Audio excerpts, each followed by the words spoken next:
नमस्कार, आशीर्वाद, प्रणाम। यथा योग। हम लोग पिछले दिनों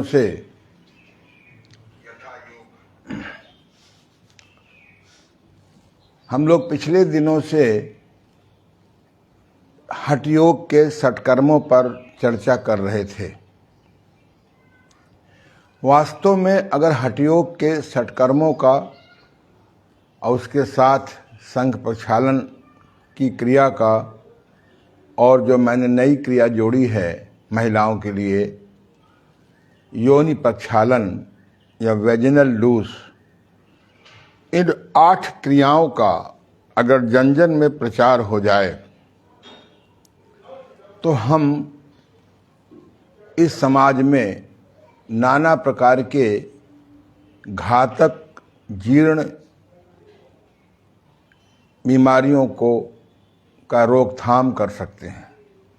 जैसा कि मैंने कहा था, अगर गणेश क्रिया, डायरेक्ट बस्ती, सेल्फ बस्ती का ज्ञान अगर हो जाए तो मनुष्य को न कभी कब्ज रहेगा। जब कब्ज नहीं रहेगा तो वायु विकार नहीं होगा, गैस की समस्या नहीं होगी। इसी प्रकार से जब कब्ज और गैस नहीं रहेगा तो नाना प्रकार के वात रोग नहीं होंगे। भविष्य में आंतों का कैंसर नहीं होगा। कैंसर कोई बीमारी नहीं होती है। हम जब शरीर में किसी अंग के कूड़े को नहीं निकालते हैं, समनात्मक, सबसाइड या दमनात्मक सप्रेसिव दवाओं से दबाते रहते हैं तो वो कूड़ा एक दिन बस्ट हो जाता है। पर प्राकृतिक चिकित्सा के इस ज्ञान के न होने से समाज कैंसर को एक महाशैतान मान लिया है। मैंने स्वयं, अपनी पत्नी, अपनी माँ, अपने अनेक मित्रों का कैंसर होने से बचाया। कैंसर दबे पांव घोषित किया गया, लेकिन मैंने इन्हीं क्रियाओं से, चुंबक चिकित्सा से, घरेलू हर्बल थेरेपी से, भोजन सुधार से, प्राकृतिक चिकित्सा से, पॉजिटिव ऑटो सजेशन से उन्हें ठीक कर लिया। इसी प्रकार से जब हम नेति क्रिया का ज्ञान सीख लेते हैं, तेल नेति, रबड़ नेति, जल नेति, तो न जुखाम होगा, न दमा होगा, न खांसी होगी कफ के कारण होने वाले, न भविष्य में कैंसर होगा फेफड़ों का। और इस क्रिया से जो लाखों लोग साइनोसाइटिस, साइनस, पॉलिपस, नाक की बड़ी हड्डी से पीड़ित हैं, मैं समझता हूँ कि विश्व में 1 लाख रोज नाक के ऑपरेशन होते होंगे। इनको हम 90% तेल नेति, रबड़ नेति, जल नेति, ठीक से नाक साफ करना, भस्त्रिका प्राणायाम, नाक में मैग्नेटिक ट्रीटमेंट लेने से अपने को बचा सकते हैं। मैंने बचाया भी है। इसी प्रकार से अगर हम कुंजर क्रिया सीख लें, दंड धोती सीख लें, वश धोती सीख लें, तो न तो आमाशय के में घाव होंगे, न आमाशय का कैंसर होगा, न ही हमारी आमाशय और मुंह की नली, गले की नली के बीच में कैंसर होगा, और न मंदाग्नि होगी, न विषमाग्नि होगी, न तीक्ष्णाग्नि होगी, और भोजन का पाचन भी सही होगा। इसी प्रकार से अगर नौली क्रिया का घर घर प्रचार हो जाए तो वृद्धावस्था में भी मेरी तरह आप मेवा भी हजम कर लेंगे। कभी गष्ट भोजन करना भी पड़े तो आप उसको हजम कर सकते हैं। नौली क्रिया के प्रचार से हम लीवर सोराइसिस होने से लीवर को बचा सकते हैं, पैंक्रियाज को स्वस्थ रख सकते हैं, खून बनाने वाली मशीन स्प्लीन को हम खून बनाने के लायक बनाए रख सकते हैं, गुर्दे को हम सक्रिय रख सकते हैं, छोटी आंत बड़ी आंत इनको बहुत एक्टिव रख सकते हैं। वाह रे हमारे हठ योगियों, कितना गहरा चिंतन है। इसी प्रकार से एक क्रिया है कपालभाति क्रिया। कपालभाति क्रिया शास्त्रों में जो मुख्य ओरिजिनल शास्त्रों में लिखा है, रावण द्वारा महामहिम महाविद्वान महापंडित सोने की लंका का राजा, उसकी लिखित पुस्तक जो रावण संहिता है, उसमें जो कपालभाति क्रिया का वर्णन है वो अलग ढंग से है, और जो आजकल लोग कपालभाति करते हैं वो अलग ढंग की है। बहुत अध्ययन करने के बाद इन दोनों क्रियाओं का मैंने डिवीज़न किया। जो आजकल प्रचलित है उसका नाम कपालभाति प्राणायाम है। वास्तव में जो आजकल जन जन में प्रचलित है उसका नाम कपालभाति प्राणायाम है। यद्यपि प्राणायाम की किसी भी पुस्तक में, प्राचीन पुस्तक में इस क्रिया का वर्णन नहीं है, लेकिन देश काल परिस्थिति के अनुसार से खोजें होती रहती हैं, उनमें जोड़ होता रहता है। प्राचीन काल की किसी पुस्तक में अंग अंग के व्यायाम नहीं लिखे हैं, उन्हें स्वीकार किया गया। प्राचीन काल की किसी पुस्तक में सूर्य नमस्कार व्यायाम नहीं लिखा है, उसे स्वीकार किया हमने। प्राचीन किसी योग की पुस्तक में रीढ़ के 12 घुमावदार व्यायाम नहीं लिखे और हमने उसको स्वीकार किया। तो अगर कोई नई खोज चाहे योग में हो चाहे किसी अन्य चीज में हो, अगर हुई है और लाभकारी है तो हमें स्वीकार करना होगा। इसलिए ये जो कपालभाति प्राणायाम है ये अलग है। हाँ, ये ज़रूर है कि प्राणायाम की जो सावधानियां हैं वो कपालभाति प्राणायाम में भी करनी चाहिए, अन्यथा कपालभाति से लोगों को नुकसान भी हो रहा है।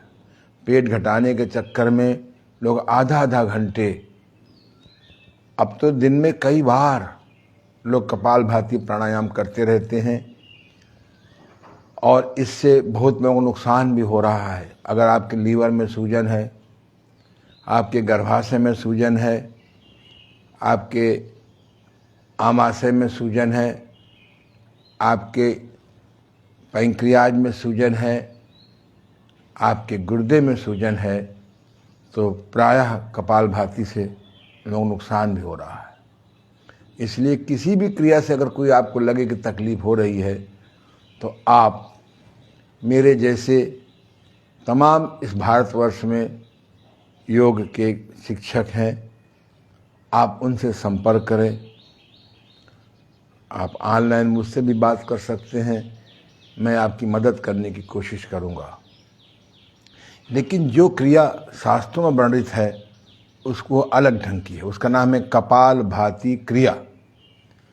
कपालभाति क्रिया झगड़ा खत्म करने के लिए हमने इसका नया नाम दे दिया है कपाल शोधन। कपाल शोधन जो समाज में प्रचलित है उसका नाम है कपालभाति प्राणायाम, और जो षटकर्मों में प्रचलित है उसका नाम है कपालभाति क्रिया। कपालभाति क्रिया जैसे तेल नेति, जैसे नेति क्रिया 3 प्रकार की है, तेल नेति, रबड़ नेति, जल नेति, उसकी सहयोगी नाक साफ करना। जिस प्रकार से बस्ती क्रिया में 3 प्रकार है, गणेश बस्ती, डायरेक्ट बस्ती, सेल्फ बस्ती, 2 क्रियाएं और हैं, बच्चों वाली बस्ती, बूढ़ों के रेक्टम में, मलाशय में, गुदा में अगर ग्रीस की बत्ती लगाना, ये सहयोगी है। इसी प्रकार से जैसे धौती क्रिया में 3 क्रियाएं हैं, पानी द्वारा कुंजर क्रिया, दंड द्वारा दंड धोती और वस्त्र धोती। इसी प्रकार से कपालभाति में भी 3 क्रिया है, 3 प्रकार क्रिया हैं। वातक्रम कपालभाति, वित्तक्रम कपालभाति, शीतक्रम कपालभाति। वातक्रम, मैं यहाँ पर आपको विशेष रूप से वातक्रम कपालभाति सिखाने जा रहा हूँ। वित्तक्रम कपालभाति में नाक से पानी पीते हैं और मुंह से निकालते हैं। शीतक्रम कपालभाति में मुंह से पानी पीते हैं, मुंह से पानी ले जाते हैं और नाक से निकालते हैं। अगर आपको जलनेती क्रिया का अभ्यास है तो इन 2 क्रियाओं की विशेष आवश्यकता नहीं है। प्राचीन काल में हो सकता है लोटे का निर्माण न हुआ हो तो ये क्रिया निकाली गई होगी, लेकिन मैं दावा नहीं कर सकता हूँ। इन क्रियाओं के लाभ भी हो सकते हैं, लेकिन जो वातक्रम कपालभाति है इसके बारे में जो मैंने अनुभव किया है, अगर आप शरीर का बस्ती क्रिया से, धौती क्रिया से, नौली क्रिया से, नेति क्रिया से, त्राटक द्वारा, शंख प्रक्षालन द्वारा शोधन करते हुए यदि आप इस क्रिया को करें, इससे हमारे मस्तिष्क के जो न्यूरॉन्स हैं, जो मस्तिष्क का नर्वस सिस्टम है, जो मस्तिष्क के हमारे अंग हैं, ये कभी अस्वस्थ नहीं रह सकते। पार्किंसन, एल्जाइमर, इंसोमिनिया, ये 3 बीमारियां बुढ़ापे की बड़ी लग्गड़ बीमारी हम लोग कहते हैं, और ये प्रायः कम ज़्यादा सबको हो जाती है। तो जब हम पार्किंसन माने होता है मस्तिष्क में हम शरीर का संतुलन न होना, हाथ कांपना, ये कंप हाथ भी कहते हैं, शरीर का हिलना, चलने में बैलेंस खो देना, या तेज़ी से चलना, या सुस्त चलना, या लिखते समय दस्तखत न करना। हमारे एक बहुत भक्त हैं, उनका नाम मैंने रखा है स्वामी भजनानंद जी, और वो मेरे पास आज से कई साल पहले आए थे। उनको पार्किंसन की बीमारी थी, वो हस्ताक्षर साइन नहीं कर पाते थे अपने चेक में, रिटायर हो चुके थे, और वो जब उनको बैंक जाना पड़ता था और अपना अंगूठे के द्वारा, अपनी शकल के द्वारा पैसा निकाल पाते थे। उनको किसी के द्वारा मेरे बारे में मालूम हुआ, मेरे पास आए। उनको मैंने पेट साफ कराया, ब्लड का 80% क्षारीय 20% अम्लता वाला फार्मूला बताया कि किस प्रकार से भोजन करो कि खून में 80% क्षारीयता, अल्कलाइननेस बढ़े और 20% खून में एसिडिटी रहे। आज हमारा खान पान, आहार विहार, विचार ऐसा हो गया है कि 80% हमारा खून एसिडिक हो चुका है और 20% क्षारीय रह चुका है, बल्कि 20% से भी कम हो गया है। तो उनको बैलेंस किया, नेति क्रिया समझा के कराई, जो जो उनको आवश्यकता थी शरीर में कूड़ा निकालने की, मैग्नेटिक थेरेपी कराई, ब्रेन एक्यूप्रेशर कराया, रिफ्लेक्सोलॉजी वाला, और ये सारी क्रियाएं कराने के बाद अगर मैं उनको कपालभाति क्रिया नहीं कराता तो मैं दावे से कहता हूं कि मुझे सफलता न मिलती। जिन हाथों से वो साइन नहीं कर पाते थे, आज उन्होंने उन्हीं हाथों से 250 भजन स्वयं अपने हाथों से संत महात्माओं के एक लिख डाला है। इसी प्रकार से मेरे पास और कई केस हैं। कुछ लोगों को लाभ नहीं हुआ। प्रायः हमारे यहाँ बहुत धनवानों को लाभ नहीं होता, क्योंकि धनवानों के अपने एक नखड़े होते हैं। मैंने नाम देखा है, उनका अपना एक सिस्टम होता है। अगर उनसे पैसा कम लो तो लाभ नहीं होता, जल्दी मिलने नहीं आते, आधी बात सुनते हैं, आधी बात नहीं सुनते। मैं उनसे हाथ जोड़ लेता हूँ, आप मेरे पास समर्पित योगी बनकर आइए तो मैं आपको ठीक कर दूँगा। पर बहुत से ऐसे लोग हैं जो समर्पित करके आए, और आज वो स्वस्थ हैं या उनकी आगे बीमारी होने से रुक गई।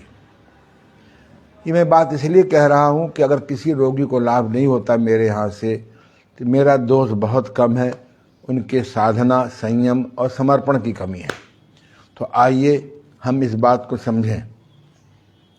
आधुनिक विज्ञान ने सिद्ध कर दिया है कि मनुष्य के पतन का एक कारण नकारात्मक विचार भी हैं और उन्नति के शिखर पर वह अपने सकारात्मक विचारों से ही पहुंचता है।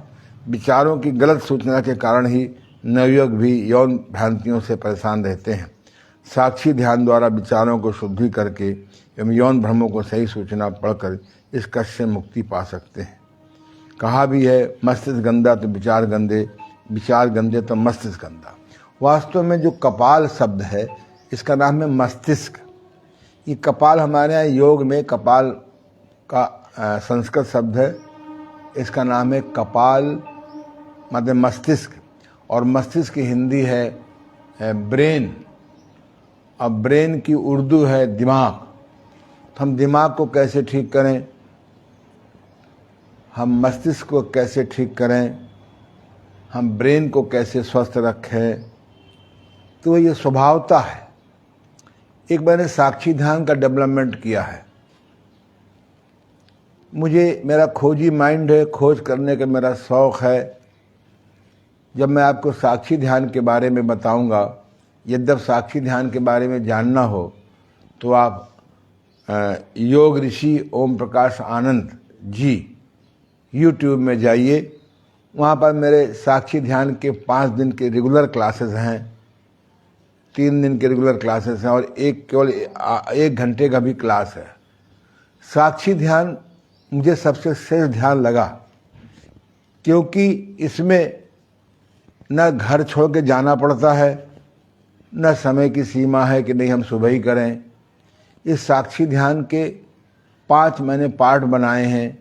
पहला है साक्षी दर्शन, इससे मस्तिष्क और मन को आराम मिलता है। प्रथम दिन में ही आराम मिल जाता है, प्रथम 5 मिनट में आराम मिल जाता है। दूसरा है नाभि दर्शन, नाभि दर्शन से एकाग्रता बढ़ती है, कंसंट्रेशन बढ़ता है। और तीसरा है निज दोष दर्शन। मुझे अभी तक कोई साधना नहीं मिली, हो सकता हो इसमें अपनी गलतियां ढूंढें।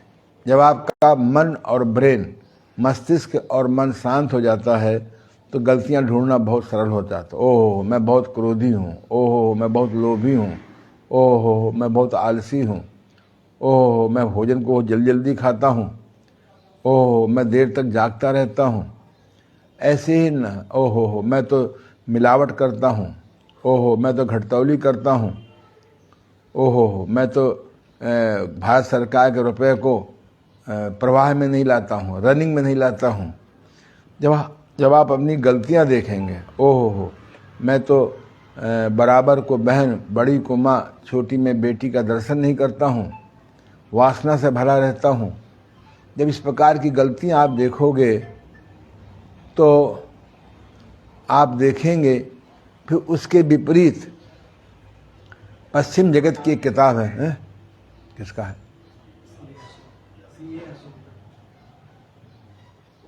बात करा दो,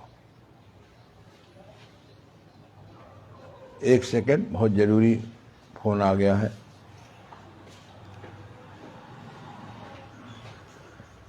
हाँ हाँ हाँ, प्रणाम, बताएं, बताइए। वो तुमने ऑनलाइन भिजवाया तो है आपके, हाँ आपके व्हाट्सएप पे।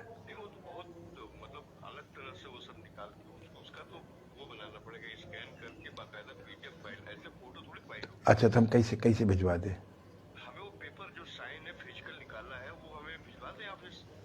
अच्छा कितने बजे? लेकिन सुबह 9:30 तक आ जाए वो। मैं अभी ऑफिस भिजवा दूं आपके, एक घर में भिजवा दूं? हाँ अभी घर खरीद सकते हैं तो भिजवा दें। ठीक है, अभी मैं क्लास चला रहा हूँ, ख़त्म करना। ठीक ठीक।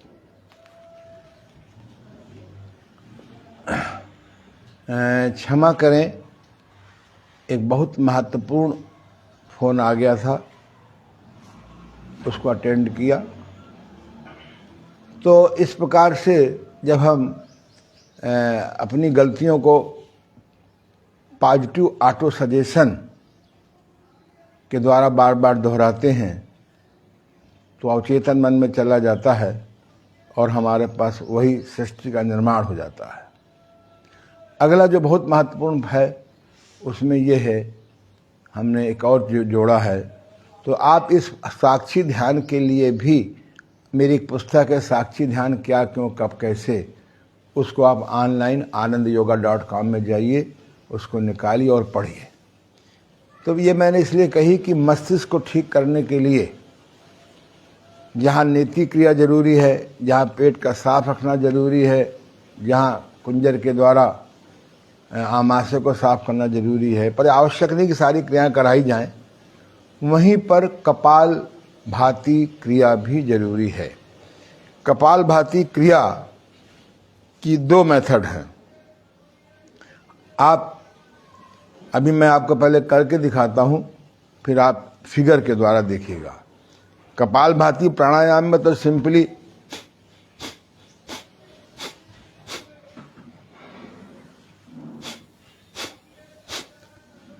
जोर लगा करके श्वास को बाहर निकालते हैं, अब पेट को अंदर करते हैं और फिर अपने आप श्वास जाने दीजिए, अपने आप पेट बाहर आने दीजिए।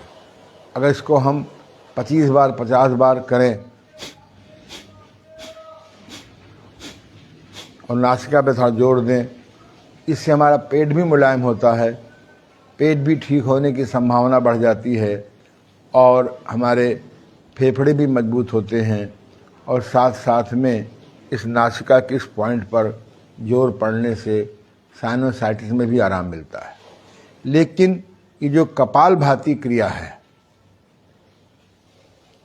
इस कपाल भाती क्रिया में हम क्या करते हैं कि पहले हम दाईं नासिका को बंद कर लेते हैं, ध्यान दीजिए, और श्वास को भरते हैं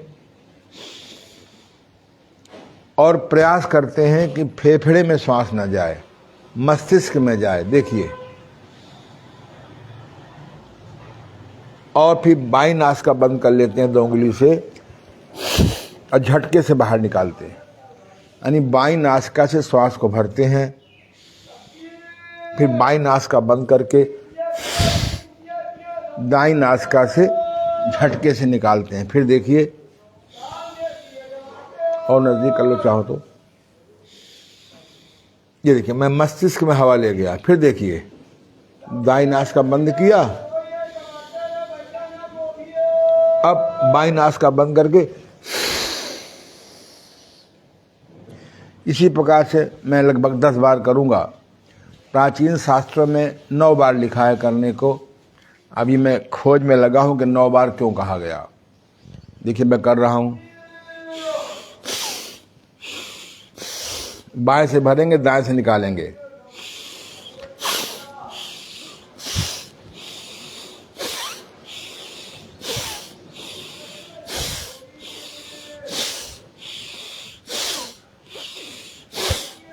अब इसी प्रकार से दाएं से भरेंगे, लंग्स में नहीं भरेंगे, और चला जाए तो परेशान मत होइए।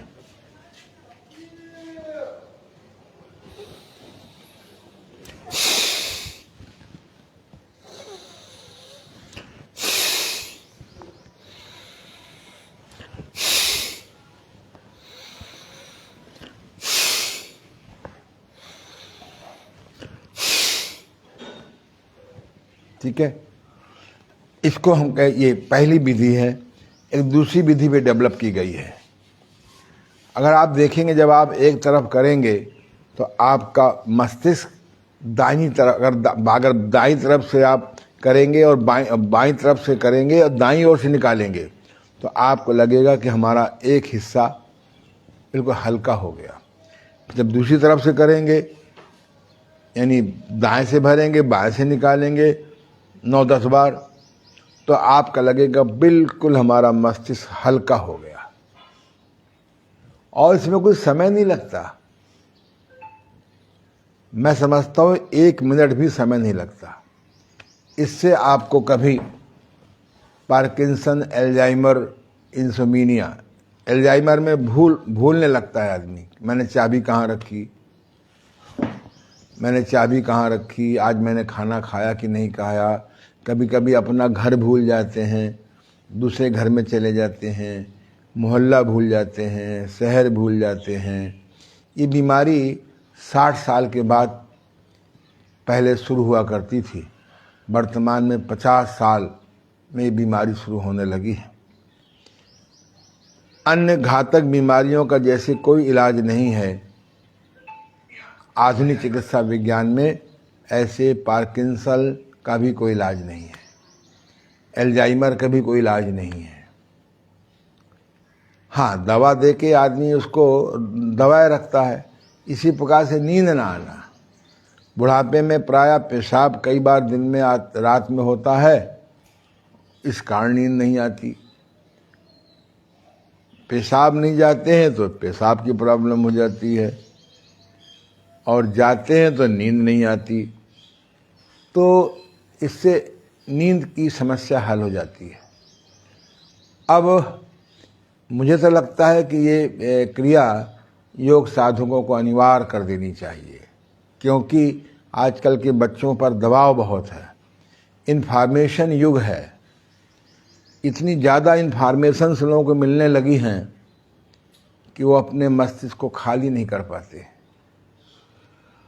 माना कि बच्चों के नंबर बहुत अच्छे आते हैं, नंबर आना अलग चीज़ है, क्योंकि आजकल के जो नंबर देने की परंपरा है वो 99% नंबर, 100% नंबर, क्योंकि पहले हमारे ज़माने में ऑब्जेक्टिव प्रश्न नहीं आते थे, सब नरेटिव आते थे, लिखना पड़ता था 3 घंटा, उसमें नंबर पूरे पूरे मिलते ही नहीं थे। तो आजकल के बच्चे की जो नंबर की परंपरा है वो सरल है, और बच्चे कुछ अधिक पढ़ते भी हैं, मैं नहीं कह रहा हूँ, लेकिन उन सारे बच्चों को कपालभाति क्रिया करनी चाहिए।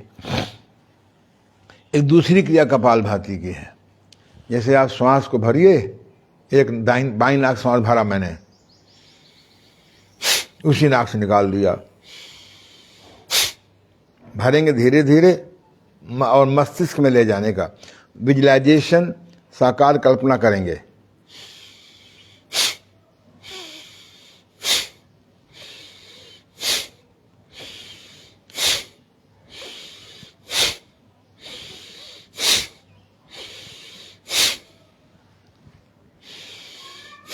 गिनती भी करते रहेंगे। फिर इसी प्रकार से बाईं नाक का बंद कर लीजिए,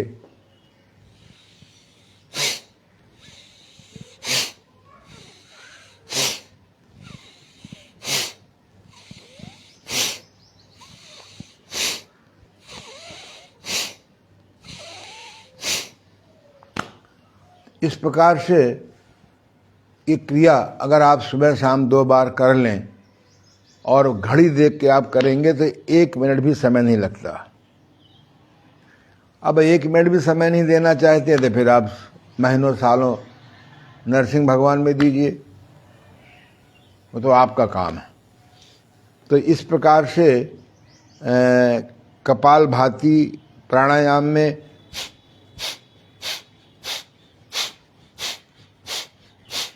ये करते हैं, और कपालभाति क्रिया में एक नाक से श्वास भरेंगे और मस्तिष्क में करेंगे विजुअलाइजेशन, साकार कल्पना, अभ्यास से आ जाता है, और सेकंड नाक से झटके से निकालेंगे।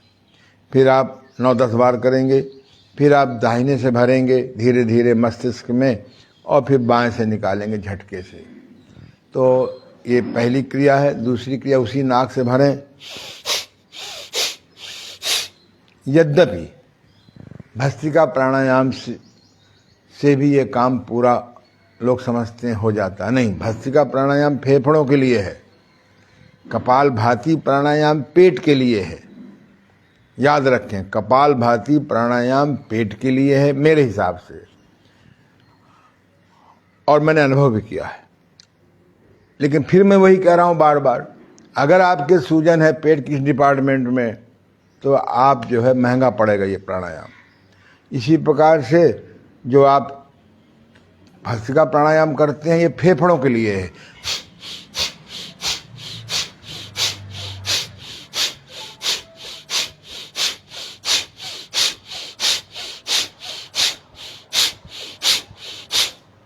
10 बार सामने से, 10 बार ऊपर से, 10 बार बगल से, 10 बार नीचे से। इससे हमारे फेफड़े मजबूत होंगे। कपालभाति प्राणायाम से हमारे पेट को मुलायमियत बढ़ेगी और कपालभाति क्रिया से हमारा मस्तिष्क, हमारा ब्रेन, हमारा दिमाग ये स्वस्थ रहेगा, स्वस्थ होने में सहायता मिलेगी।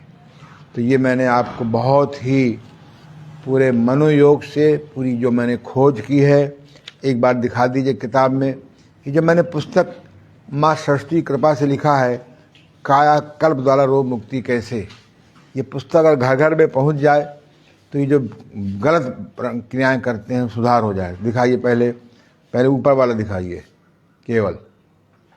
इसमें देखिए एक नाक से श्वास लिया है, मस्तिष्क में भरा है और झटके से निकाला है, फिर दूसरी नाक से लिया है, उसी से निकाला है।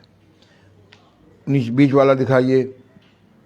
इस क्रिया में एक नाक से श्वास भरा है मस्तिष्क में और दूसरी नाक से निकाला है झटके से 9-10 बार। इसी प्रकार से हमने दूसरी तरफ से नाक में श्वास भरा है मस्तिष्क में और दूसरी तरफ से निकाला है।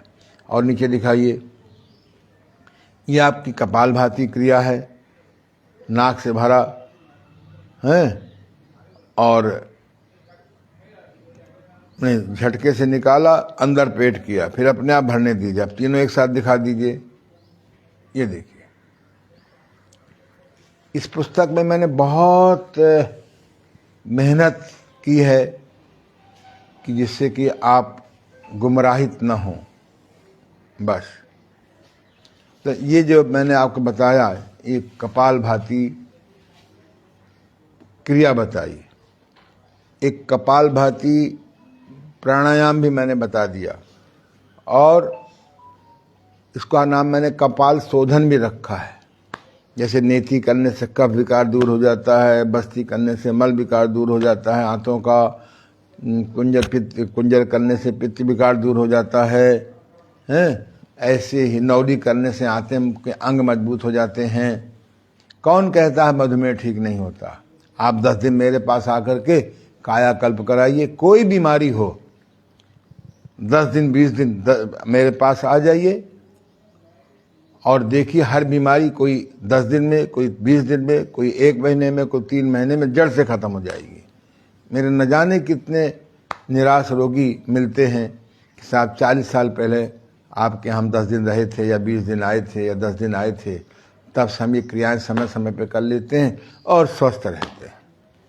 तो इसी प्रकार से इसका नाम हो गया आपका कपाल शोधन। अब हम एक क्रिया को आज और बता दें। यद्यपि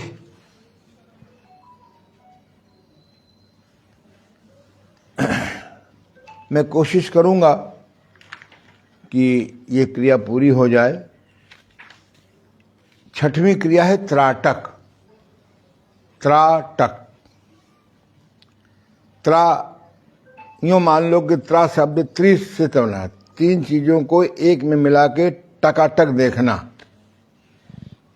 जैसे मैं देख रहा हूं, सब्जेक्ट हो गया, किसको देख रहा हूं, ये ऑब्जेक्ट हो गया, और देखने वाला देखे जाने वाले को क्या कहेंगे? दर्शन। देखने वाला क्या है? दृष्टा। किसको देख रहे हैं उसका नाम है दृश्य, लक्ष्य, और इस क्रिया का नाम है दर्शन। तो इसी प्रकार से त्राटक क्रिया का बहुत वर्णन है। जो लोग हिप्नोटिज्म का ज्ञान जानते हैं उनको त्राटक सिद्ध करना पड़ता है। मेरे अनेक मित्र हैं, शिष्य भी हैं, जादूगर हैं, उस जादू के द्वारा लोगों का एंटरटेनमेंट करते हैं, जादू के द्वारा वो अपना जीवन यापन कर सकते हैं। जादू को भी हम स्टार्टअप बना सकते हैं। जैसे कल मैंने अभी यूनिवर्सिटी में टॉक दिया था, हटी नाभि कैसे बिठाएं, हटी कैसे जाने कि नाभि कहाँ हट गई है, कैसे नाभि को हम, और नाभि कहाँ हटने से क्या क्या हानि होती है, और नाभि कैसे बिठाएं।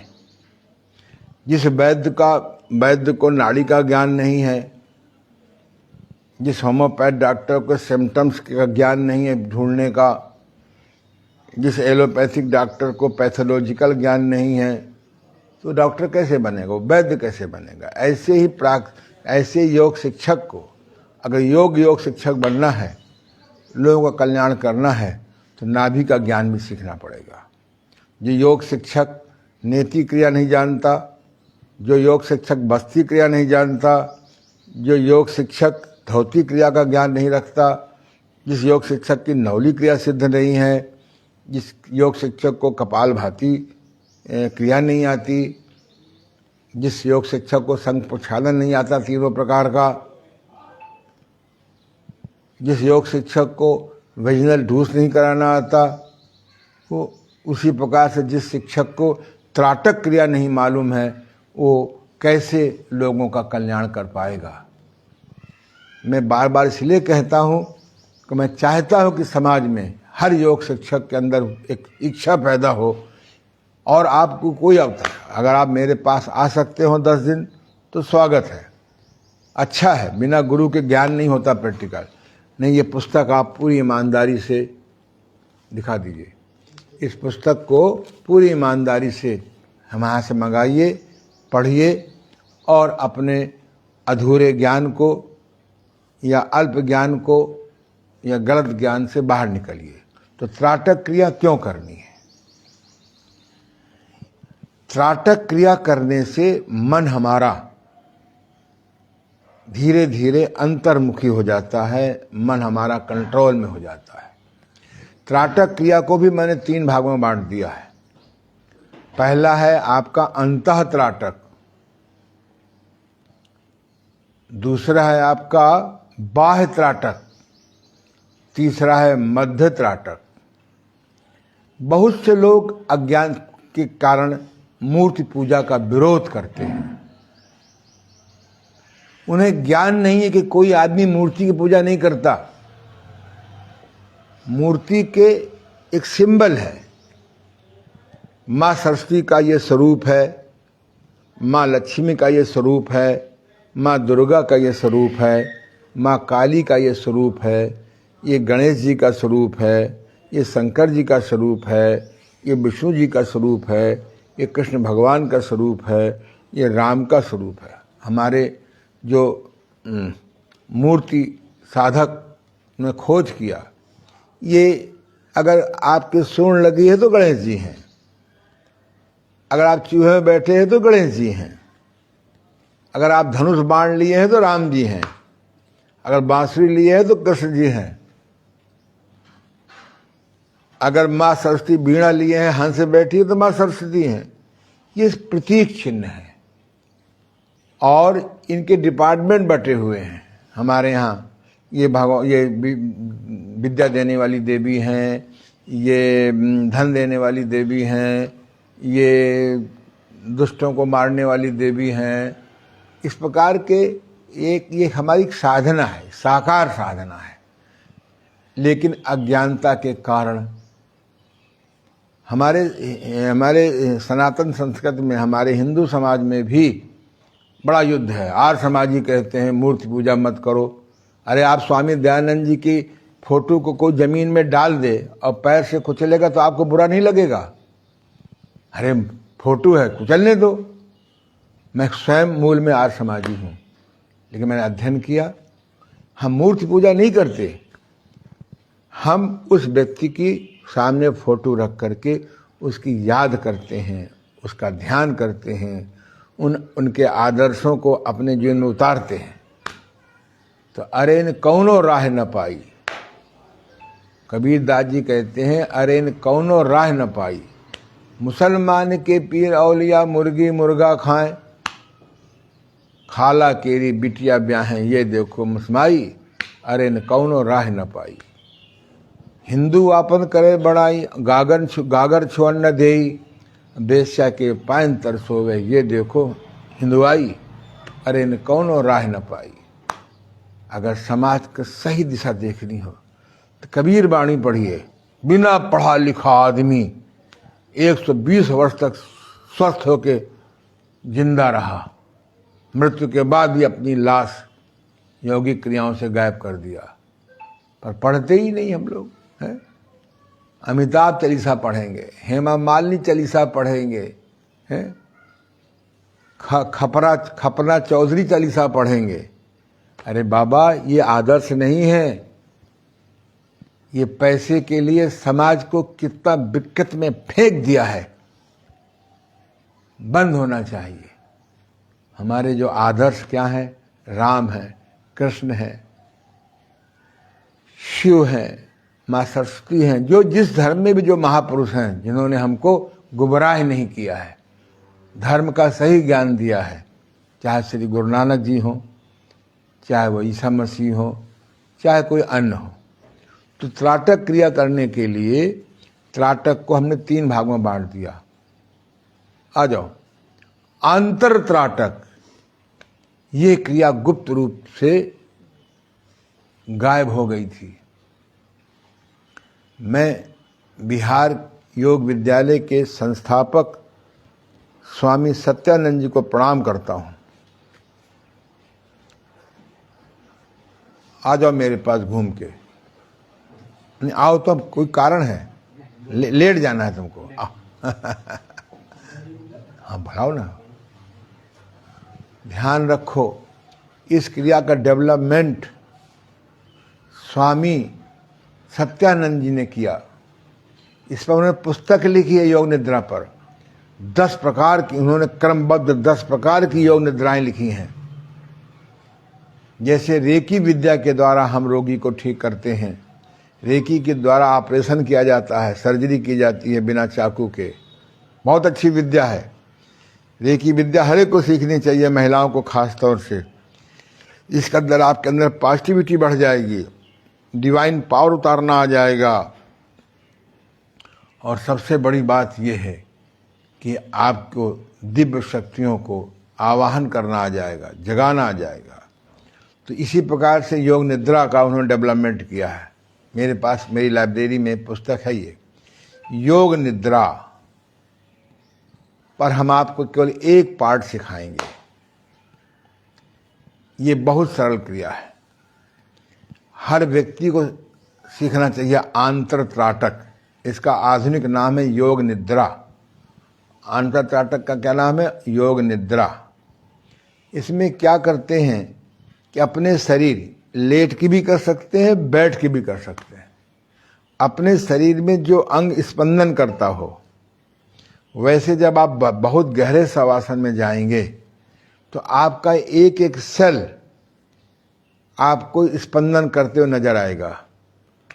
उसकी अपनी एक सूक्ष्म ध्वनि होती है, उसकी अपने एक माइक्रो साउंड होती है, वो आपको सुनाई पड़ेगी। जब बहुत शांत अवस्था में रहते हैं तो घड़ी की टिक टिक टिक सुनाई पड़ने लगती है। लेकिन जब आप शांत अवस्था में नहीं रहते या किसी प्रकार का शोर शराबा रहता है तो फिर आपको टिक टिक की आवाज़ नहीं सुनाई पड़ती। इसी प्रकार से हमारे शरीर में हृदय स्पंदन करता है, जो आसानी से पकड़ा जा सकता है। इसी प्रकार से नाभि स्पंदन करता है, जो हाथ रखने से पकड़ा जा सकता है। इसी प्रकार से हमारा शरीर का एक एक अंग, शरीर का एक एक अंग, एक एक कोशिका, एक एक टिश्यू, एक एक सिस्टम की अपनी एक स्पंदन होता है। तो योग नहीं है क्या? वो है नहीं।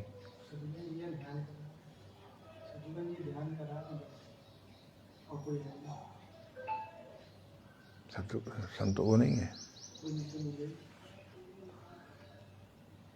नीरज था। चलिए हमारे इसके लिए बहुत साधारण क्रिया है। इसमें आज हम लोग त्राटक के बारे में विस्तार से कल पढ़ेंगे, क्योंकि अल्प समय में ये क्रिया नहीं कराई जा सकती है।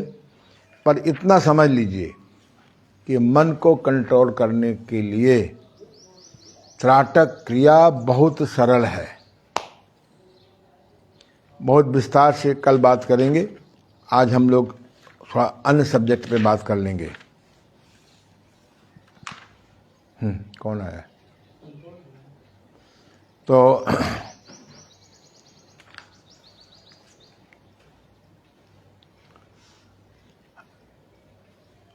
समय केवल 10 मिनट रह गया है।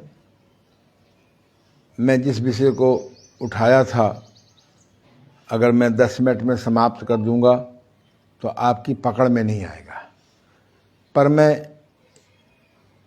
फिर भी मैं इस विषय को थोड़ा सा बताना पसंद करूंगा। जैसे मान लीजिए आपको संयम की साधना करनी हो, तो हमारे हिंदू मैथोलॉजी में हनुमान जी को श्रेष्ठ माना गया है।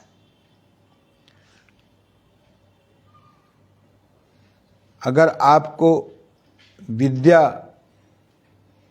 या अपनी स्मरण शक्ति बढ़ाना हो तो हमें माँ सरस्वती का ध्यान करना चाहिए। यदि हमें माँ धन की लालसा है और धन की आवश्यकता है तो माँ लक्ष्मी का ध्यान करना चाहिए। यानी हर देवता हमारे यहाँ कोई ना कोई विशिष्ट प्रकार के दाता हैं। अगर आपको मतलब जिस चीज की, इसको कहते हैं हम लोग मंत्र योग कहते हैं, ध्यान मंत्र योग कहते हैं। तो हम लोग जो है ध्यान क्रिया, अगर हम मूर्ति पूजा के पहले या मूर्ति पूजा के साथ मेडिटेशन 5 मिनट कर लें और फिर साधना करें तो बहुत लाभ होता है। मेडिटेशन के बहुत प्रकार हैं। एक भैरव तंत्र नाम की पुस्तक है, उसमें तो 112 प्रकार की ध्यान क्रियाएं दी हुई हैं। ध्यान के बहुत प्रकार हैं, लेकिन सबसे बढ़िया ध्यान योग है आपका साक्षी दर्शन। कल मैं यूनिवर्सिटी के बाद बच्चों को 5 मिनट का ध्यान दर्शन कराया। सब बच्चों ने एक साथ स्वीकार किया कि हमारा मन एकदम हल्का हो गया, हमारा ब्रेन बिल्कुल हल्का हो गया है। तो आइए 10 मिनट का समय है, हम लोग कल त्राटक सीखें, उसके पहले आज हम लोग ध्यान साक्षी दर्शन करें। साक्षी दर्शन, चाहे आप विपश्यना ध्यान करते हो, चाहे आप प्रेक्षा ध्यान करते हो, चाहे आप मंत्र ध्यान करते हो, चाहे आप रूप ध्यान करते हो, चाहे अपनी पढ़ाई को शुरू करने वाला कार्य करते हो, अगर आप 5 मिनट साक्षी दर्शन कर लें, दिन में कई बार कर लें, तो आपका त्राटक बहुत जल्दी सिद्ध होगा। सभी लोग अपने अपने स्थान पर, जो सुन रहे हैं वो भी, जो कर रहे हैं वो भी, रीढ़ की हड्डी को सीधा रखते हुए मेरी तरह हाथों को अपनी मुद्रा के अनुसार रख लीजिए। ये ध्यान मुद्रा है।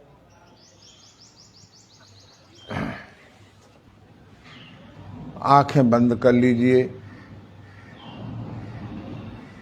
और मन को आज़ाद कर दीजिए। मन जहाँ जाए जाने दीजिए, मन जो सोचे सोचने दीजिए, मन जो देखे देखने दीजिए, मन जो करे करने दीजिए। मन अच्छी बात सोचे या बुरी बात सोचे, मन घर की बात सोचे या ऑफिस की बात सोचे, मन प्रेम की बात सोचे या घृणा की बात सोचे, उसके किसी काम में दखल नहीं करेंगे। कोई अच्छी बात आ रही हो उससे चिपकना नहीं है, चिपकाना नहीं है। कोई बुरी बात आ रही है उसको भगाना नहीं है, उससे भागना नहीं है। केवल आंखें बंद करके बैठे रहिए। अगर बीच में आँख खुल भी जाए तो अपराध बोध नहीं करेंगे। और बाहर की किसी प्रकार की ध्वनि अगर आपके कानों को सुनाई पड़ती है उसको बाधा नहीं मानेंगे। मैं अपनी वाणी को विश्राम करता हूँ और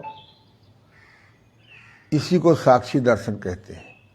इस साक्षी दर्शन में अगर आप सो जाते हैं तो जगने के बाद अपराध बोध नहीं करेंगे। अगर आप खो जाते हैं तो लौटने के बाद अपराध बोध नहीं करेंगे। साक्षी दर्शन में सो जाने से मस्तिष्क को आराम मिलता है, ब्रेन को आराम मिलता है, दिमाग को आराम मिलता है। और खो जाने से मन को आराम मिलता है, माइंड को आराम मिलता है। प्रारंभ। आंखें बंद कर लीजिए। साक्षी भाव से आने जाने वाले विचारों को देखिए। बाहर की धुन को बाधा न मानिए। प्रारंभ।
बस आपस में हाथों को रगड़ें। 3 बार ओम धुन कर लीजिए, श्वास को भरिए। ओम।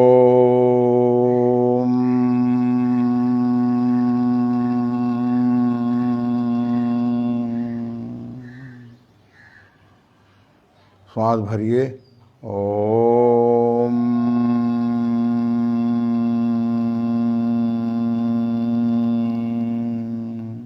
ओ में समय थोड़ा, माँ में समय लंबा। श्वास भरिए। ओम।